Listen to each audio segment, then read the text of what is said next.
You wanted the best, you got the best, the hottest podcast in the world, my weekly mixtape with my man Brian. I'm Don Jamieson, and I'm going to be bringing you on this episode my Ultimate Kiss concert set list, so crank it up.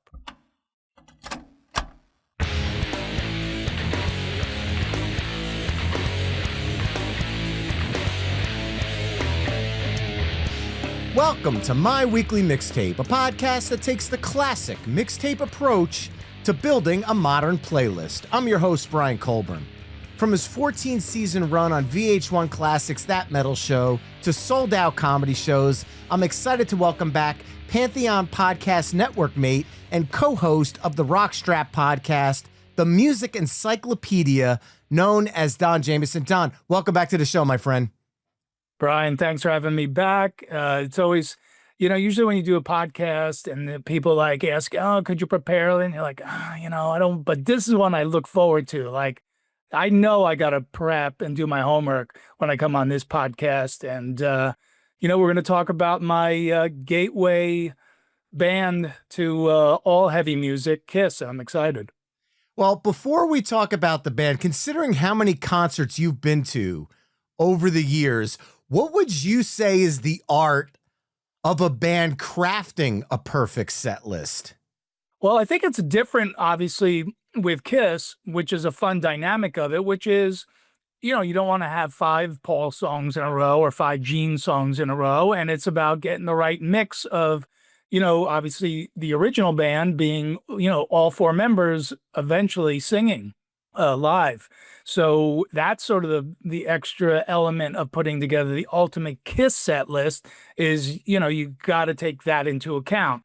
As far as anybody else, it's sort of like coming up with a flow for your album. It's got to tell some kind of story. It doesn't have to be a concept record in any way, but the concert has to flow just like the albums do.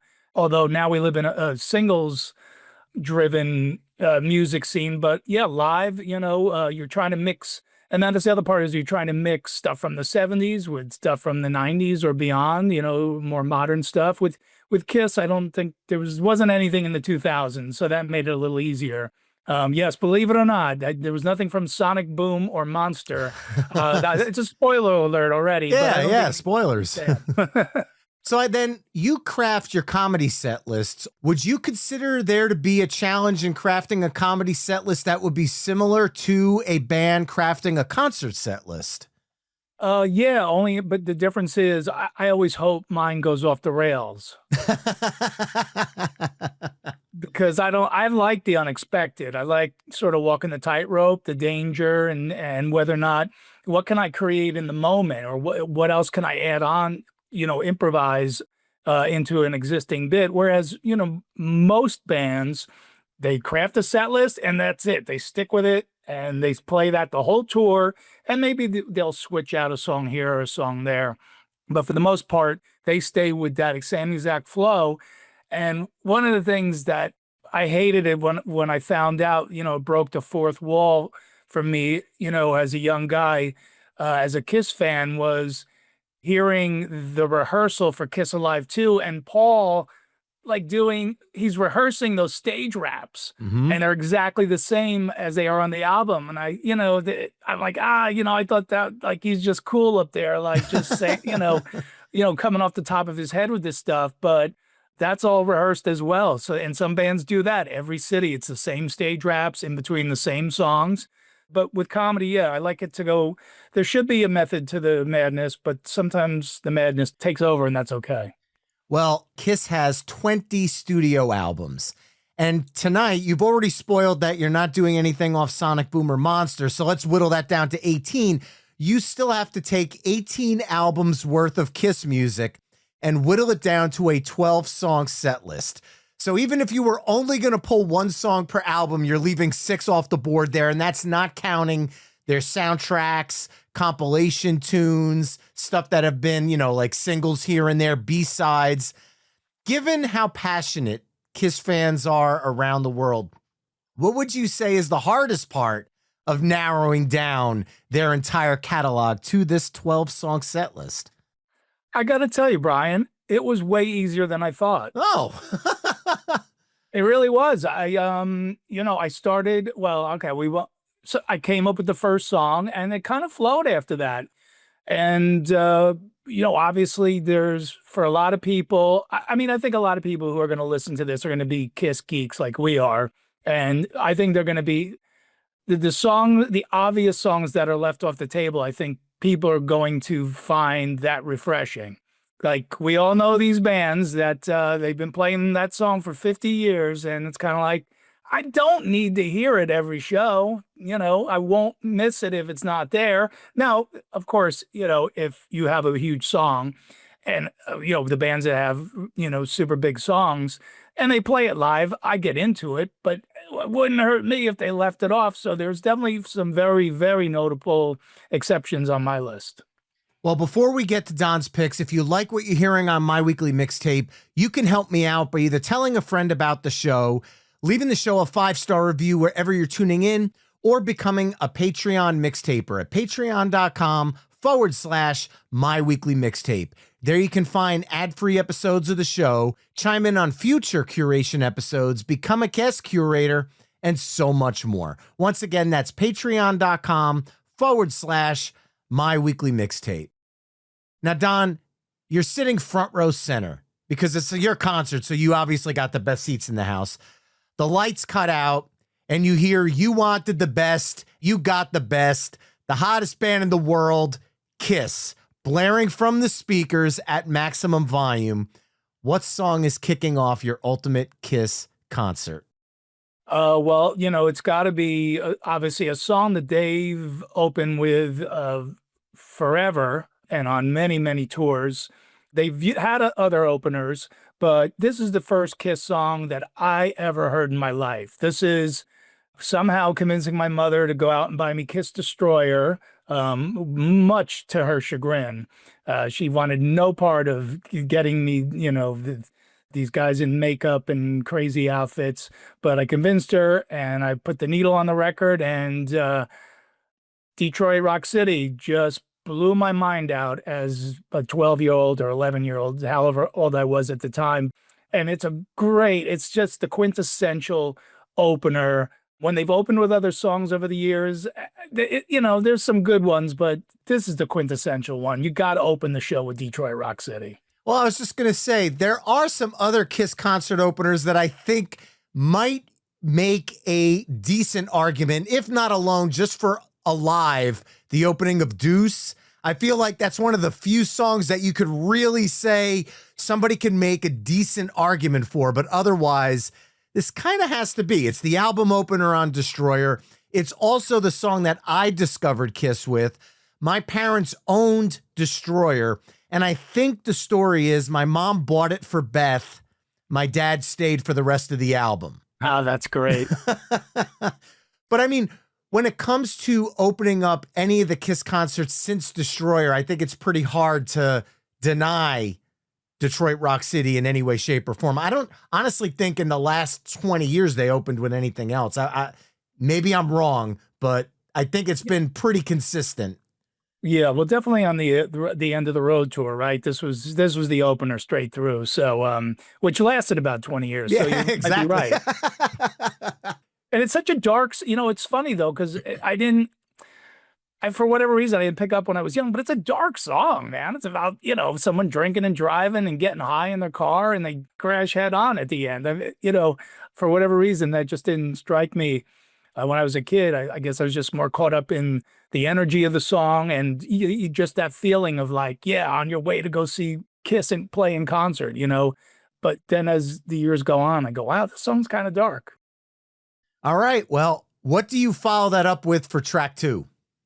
Well, a song that they have also opened up shows with over the years, the title track from the really, really great album, Creatures of the Night. Yes. And that is right out of Detroit Rock City into Creatures of the Night. I mean, that is a 1-2 punch. That is, yeah, that's just a smack in the face right there. You're giving Paul the weight right up front, 2 back-to-back songs, 2 album openers back-to-back, which I really like.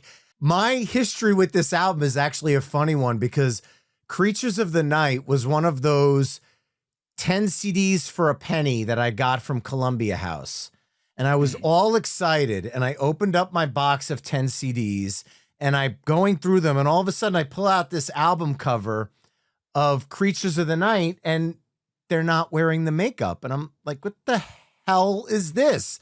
And for some reason they pressed a alternate cover with the band sans makeup for CD. And I still have it to this day. And I just think it's an odd set piece in my Kiss catalog because it's not the album cover that everybody knows, the blue tint and just the Creatures of the Night album cover. Yeah, and it's not, that's not a song. I mean, that's not, who's on there? It's Bruce Kulick on this one. Who wasn't even in the band, right, at the time. Right. And he didn't even play on the album. Yeah. Yeah, I forget. He's the only person who didn't play on that album, by the way. There's like 700 guest musicians on that record. But yeah, for whatever reason, there's a couple different versions of that cover, I guess for different parts of the world or whatever. Eddie Trunk would know the story off the top of his head, but unfortunately, I don't have that information. But that album from top to bottom, it's a top 3 Kiss album for me. And there's another song from this album, again, not to get too far ahead, but there is another song off this album I put on the set list. Oh. But I could have went with almost anything on this record. I really love Creatures of the Night. So having that one, like I said, having that 1-2 punch at the top of the concert there, as a fan, I'd be going wild. All right. Well, you've got 2 album openers. Are we going for 3 album openers in a row for track 3? We are not. All right. We're actually taking a hard left turn, courtesy of Gene Simmons, because we got to get Gene singing here now, right? Mm-hmm. Fits Like a Glove. Wow. Going deep for track 3. Yeah. Well, you know what? It's such a weirdo Kiss song. You know, just the song structure and, you know, those 2 screams that Gene has in there are really intense. You know, they're sort of the typical, you know, juvenile Gene lyrics. Because when I go through her, it's just like a hot knife through butter, you know. But the song has so much energy to it. They did play this live. You can find those on YouTube. And they played it through the Bruce Kulick years as well. And it's just got a great energy to it. It's a little bit different. And like I said, Gene, it really shows off Gene's voice. This is one of those songs that I don't think they've played it after the 1990 tour. I don't think this ever shows up again. Do you think that this could have worked on the End of the Road tour? Because I don't know, it's a little tough with that final tour. I feel like this has a place in history, so to speak. I just don't know where that stands. And I love the fact that you went with this because of the fact that in the 80s, it was pretty much a staple for them. Yeah, I think, you know, the problem is for Kiss, not for me, because I would love for them to have that in the set list on the End of the Road. But the problem is, what from that record are you taking out? Are you going to not play Lick It Up? You know, are you not going to play All Hell's Breaking Loose? You know, so I think that's, you know, it's tough. You know, if you can only take one song from that record, it's going to be the big hit, Lick It Up, which is a fine song and it's great live. But like I said, if people have never seen Kiss play this song live, go on YouTube. It's a treat. I mean, it really goes over well live. And to take it one step further, I'll be sure to embed one of those live versions on the episode page over on myweeklymixtape.com for the mixtapers to check out there.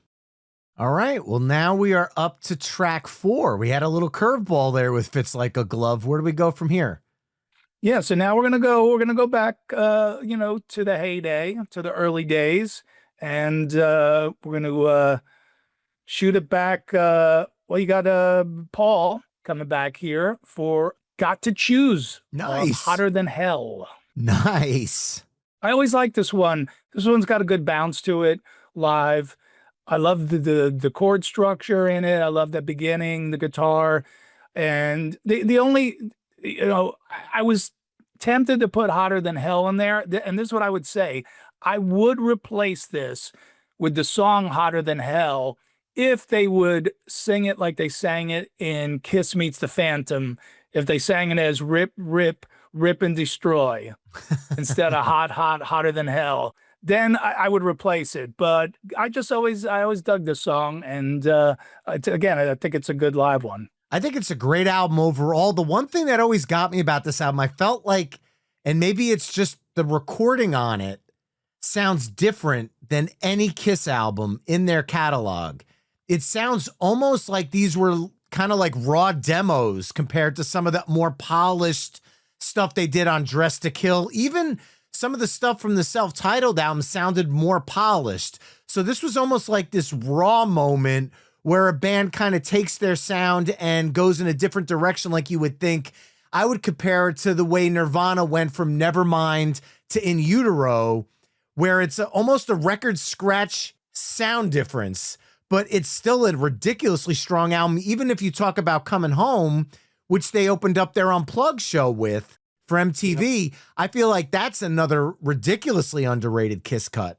Yeah, it is a great one. I think it really, it adds to the sort of the darkness of a lot of the songs, the way it's produced, Strange Ways and Parasite, those just sound so raw, hotter than hell. I mean, there is a sort of a darkness to the songs on there. So I agree, but I love the way that, the problem, as people obviously know, the production back then on the first 3 Kiss albums were not great, but out of the first 3, this is my favorite. Now, I'm knowing that Kiss loves to capitalize on things, however you want to call that. I'm actually shocked they haven't gone the route of doing like what Jethro Tull did with Steven Wilson, doing 50th anniversary remixes, not remasters, but actually remixing it from the ground up. And with, I hate to say it, but with the technology with AI, even if they don't have the original master tapes, they could probably pull it off. Yeah, Kiss blew the opportunity to do the 50-year anniversary of the first album with a remaster. So, yeah, but as a purist, I don't need that. Right. These albums are such a part of the fabric of my being that I couldn't imagine listening to them any other way than the way they are. But yeah, those first 3 albums, I think, they could definitely use a little upgrade on those. But great songs on there. And then obviously those songs came alive when they put out Kiss Alive. Yeah. And then you really heard, the power that those tunes had. I feel like Kiss Alive did to the first 3 albums, and I know this is not a heavy comparison by any stretch of the imagination, but what Songs from the Attic did for Billy Joel, it kind of like reintroduced the first 3 albums to people through the live band's performance and really kind of ignited those first 3 albums in a way that live albums tended to do back in the 70s, not so much now. Yeah, well, back then the live album meant something. Yes. That was a big thing. That's what put a lot of bands on the map. And, now it's kind of, they're disposable, now more or less. A live album's not going to make or break a band, but back then it was a big deal. And obviously it's very well documented that Kisses were heavily enhanced. Yes. And Paul did an interview recently where he kind of defends it, and I'm not really against it, but he sort of said, obviously we brought this live album, our live albums in the studio and enhanced them, but because we really wanted to make sure that people got the concert experience, like you were there. But it is funny listening to Kiss Alive and Kiss Alive 2 and just how over the top the crowds are. One of them is a Super Bowl, literally a Super Bowl crowd. So, but it did. Listening to those as a kid, it was like, wow, it's got to be the most exciting thing on earth to be at a Kiss concert. It was smart marketing for that. I will say this though, when it comes to live albums, one of my pet peeves is when they run crowd noise like cheers underneath the entire song and it never stops. It's like a bed underneath the live. A lot of artists do this. And as soon as I catch on that that's what's happening, it kind of kills the live album aspect for me, because I've never once in the hundreds of shows I've been to one where everyone screamed the whole time and didn't listen to the fucking songs. Yeah, yeah, exactly. I know it's way over the top. Or the opposite is they mix it down. Like once the singer starts, it like almost cuts out. Yep. And you can, no, you know, there's a happy medium here. You let it trail underneath and you fade it gradually. So, you know, it's tough. I mean, obviously, I like albums like Aerosmith, Bootleg, Live where you bootleg, could tell yeah. they did nothing to those songs, you know, for better, for worse, you know, warts and all. That's all out there. But listen, Kiss Alive 1 and 2 for me, those will always be iconic. And I don't care what they did to them in the studio. When I listen to them, I feel good. I was actually wondering if any of your choices would come from either Alive 1 or 2 tonight, but we'll have to see when we get there. We are now up to track 5. So where do we go from Got to Choose? Yeah, so we go from Choose to Lose and Nothing to Lose. Nice. From the first record, yeah. And because we got a little get a little Peter into the mix here. And you know, that song, again, like I was saying with Detroit Rock City, when I was a kid, I didn't quite get, you know, what was happening in it. I had no idea as a 12-year-old boy that this song, that Kiss had a song about anal sex. Yes. And then the minute I found that out, it became one of my favorite Kiss songs of all time, even to this day, because I'm still a 12-year-old kid when I listen to it, and I'm like, yeah, he's talking about anal. And they were able to skirt around it where it was their debut American single. And to me, that's the way they were able to sneak that out there and not have any label head go, plus the fact that you got Bruce Foster on keys, which was the first time they brought somebody from outside the band in. I have to ask, because the song didn't chart. Looking at the self-titled Kiss album, do you think that was the smart decision to lead with this? Or do you think that maybe they should have went with something like Deuce or Strutter or something else? Do you think this was like a hindsight is 2020 moment for them? It would have to be, right? Because, you know, like you said, Deuce, you know, became the early days consummate concert opener. Strutter opening the album, you know, just a real solid, compact 3-minute hard rock song with great hooks. Yeah, and because nothing to lose is again, it's sort of like it's an early version of like Fits Like a Glove. It's sort of an oddball fit, but it is, you know, it is the second track on the first album. But yeah, you know, either one of those. I mean, even Firehouse, you know, I would have put out there maybe as a single before that. But yeah, the content wise is why it makes my my list. Well, coming out of that, to close out the first half of your Ultimate Kiss concert set list, what do we have at track 6? All right, come out of that. Just another straight up banger. I Stole Your Love. Nice. You know, that version obviously on Alive 2 is just smoking. And, you know, I think you get to that point in the set after Nothing to Lose, which is, you know, again, it's sort of like this bouncy, poppy kind of, you know, vibe to it, bluesy thing. And then you just have a straight ahead Kiss banger. And, you know, got to have something here off of Rock and Roll Over. So I Stole Your Love. Another album opener, another great song. This is one of those ones that I feel like was an instant staple for them. Like there's certain songs that I feel like had a slow burn into the Kiss universe, and there's other songs that just took off like a rocket. I feel like this is one of those ones, especially when you consider the fact that Love Gun was a top 5 album for them. Yes, so, and I apologize. I said the wrong album. It is off of Love Gun. But yeah, I don't know. Yeah, I don't know about the chart stuff with that. You know, Love Gun is the album famous to me for being Ace Frehley's debut vocal performance. So, but yeah, this is a, you know, that version, like I said, on Kiss Alive 2 is just amazing. Do you have a preference if you had to choose between the studio and Alive 2? The live, yeah, the live version for sure. Awesome. Well, just a reminder, you can hear all the songs on Don's Ultimate Kiss concert set list over on the episode page at myweeklymixtape.com. So now we're at the second half with track 7. Well, we got to get back to Gene here because, got to get Gene back in the mix, and a great one from the Revenge album and Unholy. Yes. I mean, that's as heavy a song as Kiss has right there. You're starting off the second half of this concert with just this really heavy, heavy song. The lyrics, very clever and dark. I love the darkness of the song. I love the solo in this song. Just everything about it.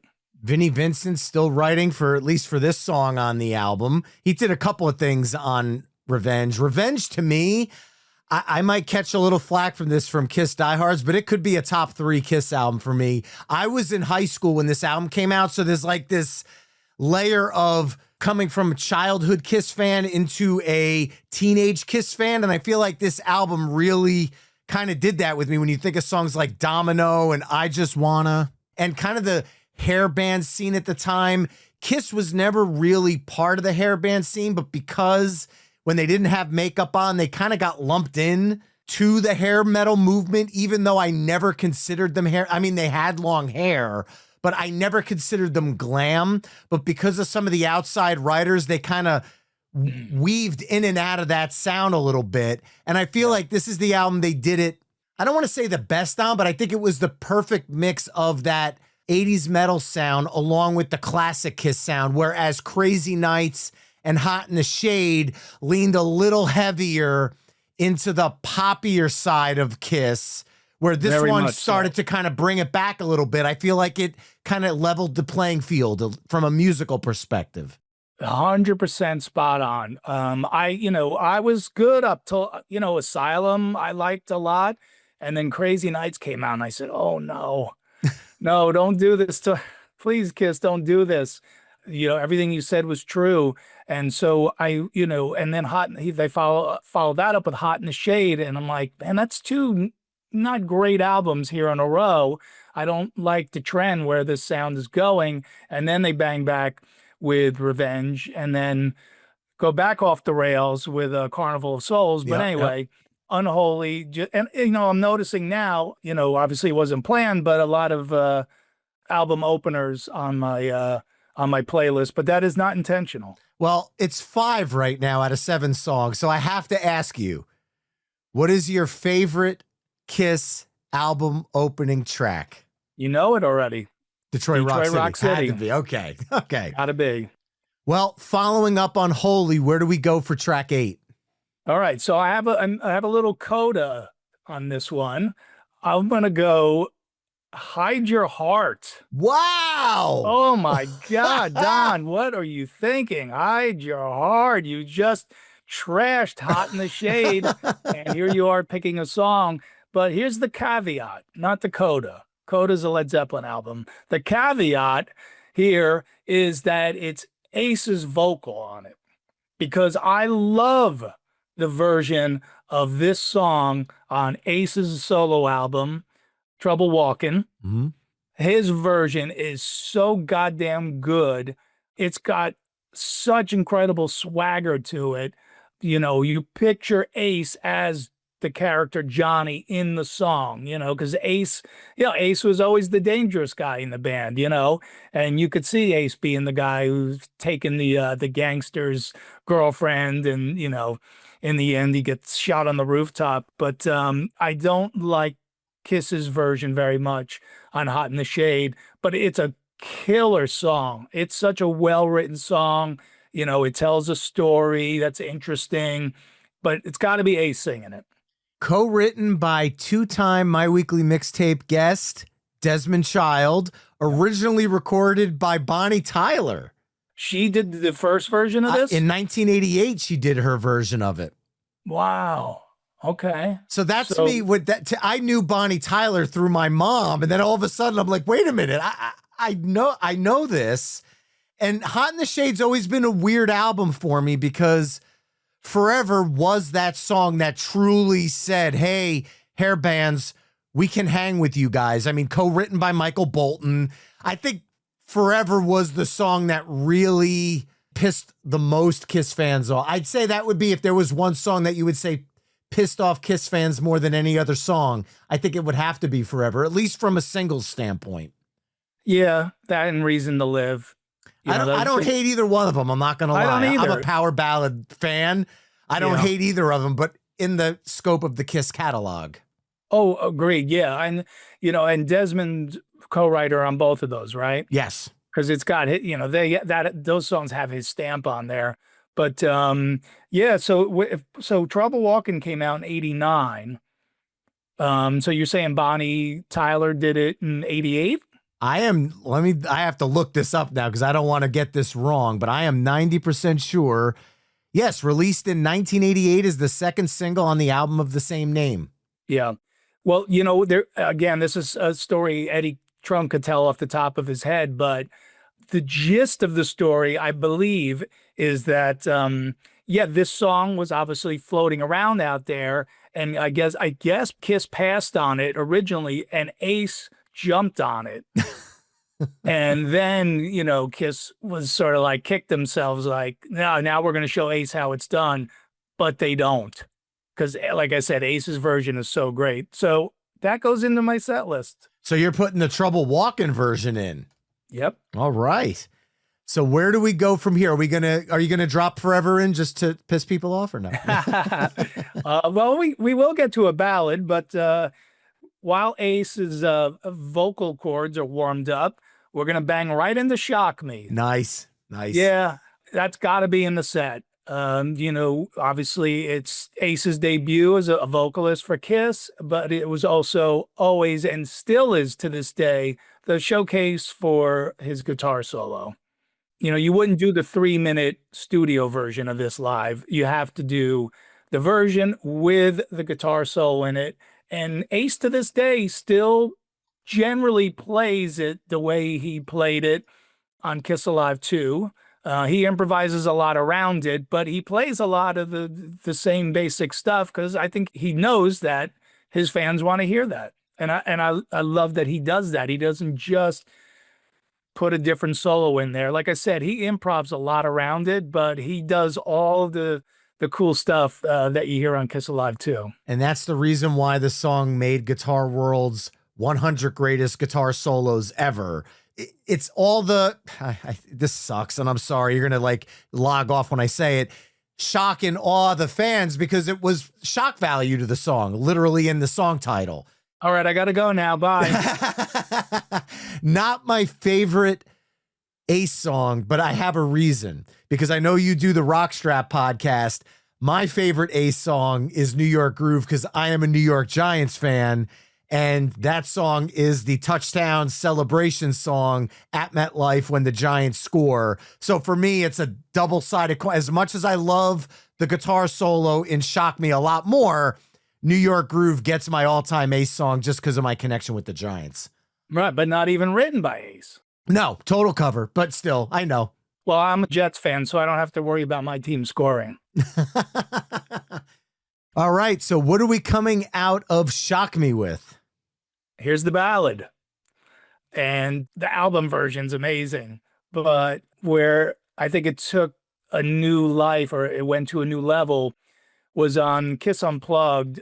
Paul just did an unbelievable vocal job on I Still Love You. Yes. That vocal on Kiss Unplugged is absolutely epic. And I'm the kind of guy obviously 12 is... They wouldn't just do 12 songs in a concert, but I like when a band does, one of their slower songs or their ballad, because, if you just have one banger after the other the entire time, then you don't get any sort of, there's no levels to anything. So this might even be a little far down on the set list, but the thing I like about it is you could almost if this was a real concert, you could almost end the concert with this song. That's how powerful this song is, even as a ballad. It's got such a killer build to it. Like I said, it's a complete showcase for Paul's vocals. it's that middle part where it gets real heavy is amazing. I love the solo in it. And it ends in an epic way. You could almost close the concert with this song. It's very bluesy for Kiss. Like, this has got a blues undertone to it, the way he delivers the vocals, the range in which he delivers the vocals. When I watched MTV Unplugged for the first time, I had already known Creatures of the Night for years. And when they started playing that, the first thought in my head as a teenager was, ooh, I wonder if Paul is still going to hit those vocals like he did in the 80s. And when he started singing it, my jaw was on the ground for the rest of the performance, because I honestly think he did it better live on Unplugged than on Creatures of the Night. Yeah, I don't disagree. That's why I said it went up another level on that album. So yeah, that's got to go in. And it's 6 minutes long, and it doesn't feel like it. And to have a 6-minute ballad not feel like it's droning because it's a slower song, that's not easy to pull off. And I think they nailed it with this one. Yeah, because it's just got a lot of ebbs and flows to it. So yeah, you never, it's not just sort of a one level monotone kind of vibe to it. It's, it builds and it comes back down again and it builds. And like I said, that middle section, it gets so heavy, and then, then we land the plane and then you have this big bombastic ending to it. And, that sort of gets us now into the last two. Yeah. So are we going to go obvious here? Are we going to go with a crowd favorite? Or are you going to go with something deeper? I don't know. I think this this next one's a crowd favorite, but it's, for me, it has never gotten played out. Like, some of the other songs that people are probably already screaming, that are noticeably not on the set list, but, Shout It Out Loud. Nice. To me, it has never grown old, like Rock and Roll All Night and Party Every Day. So to me, this is the sort of the more interesting one. And it just really is a great live song. That's what you're there for. Shout it, shout it, shout it out loud. I mean, it's just such a banger, it's such a crowd participation song. Mm-hmm. And, I love that sort of almost closing us down there. Now, earlier we talked about if they remixed some of their first couple of albums. In 2012, they did remix Destroyer with the Resurrected mix. Have you ever heard that version? And I'm curious what you think between the two. No, I haven't. I do have it, but I'm in the process of moving, so I have to get all my stuff set back up to listen to that. But what's your impression on it? I'll say this. It's interesting. You hear certain nuances you don't hear in the original. And now, will I say it's better? The original is so ingrained in my DNA because my mom was pregnant with me when the album was out. So, I mean, between that and Fleetwood Mac's Rumors, those albums, I felt like when I first heard them, like I already knew them. And I did because she said, I listened to those albums nonstop when I was pregnant with you. So it's embedded in my DNA, but I didn't hate it. It was definitely a listen where you went, huh? And it gives you like a different perspective on the album and it's enjoyable. I just don't know if I would ever choose it. If I was like gun to head, pick one of the two, I'd usually go with the original, I think. Yeah, okay. But yeah, so, always loved that song. And that was a concert opener for years as well. But I'm putting it down towards the bottom here. And you could easily close out with that if you want to. Oh, absolutely. But you have one song left now. The closing song of Don Jamieson's ultimate Kiss concert set list. What are we doing here? Are you going to go obvious and rock and roll all night, or? Absolutely not. That's what you said in the beginning about the crowd pleasing songs you could do without. I had a feeling that was a teaser. Yeah. And no Deuce. You only gave me 12. It was funny when we did that metal show, people would always, chime in about our top fives. And that was the fun thing about doing our top 5 list is there's no right or wrong answers. It's just your opinion. Right. But, we all used to, not just fans, but, we used to get, Chris Jericho or Tom Morello texting us like that night going, how did you not have this one in your top 5? And So then our standard answer always became, that would have been number 6. So Honorable mention. You only gave me 12. So if you gave me 13, I probably would have closed out with Deuce, but I'm closing out because Ace had 2 songs. We got to give Peter his second one. And, this is the Kiss Alive version of Black Diamond Nice. to close it out, that has that epic ending with the explosions and everything else. I just saw there was a video floating around on X of them playing that live, I think on Don Kirshner's rock concert, and they do it in the Alive 1 version of it. And it's just so epic. And Peter's voice, I mean, what a soulful, raspy voice he has. And that song just has a ton of energy. And, like I said, the way they do it on Alive, that's hard to follow. It really is. I mean, it closes out the original Kiss album, and then it closes out side 3 of Kiss Alive, which makes you feel like side 4 was just the encore because of the way they ended Black Diamond on side 3.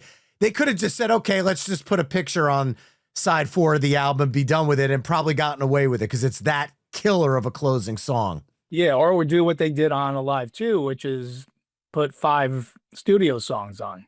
There you go. And it's funny enough because Rock and Roll All Night, that song was not the legend it became. Obviously, I can't imagine they haven't closed their concerts without Rock and Roll All Night for at least 30 years, probably more, probably 35 years, right? At this point. But it wasn't back then. It wasn't a concert closer. Black Diamond was. Yep. So I love it as the closer for mine, and everybody knows the songs that didn't make it. And but when you have 12 picks, you got to make the most of them. And I do have to say, I like the fact that you chose Deuce for 13 if you were doing an honorable mention, because that's a favorite of mine as well. That's a great song.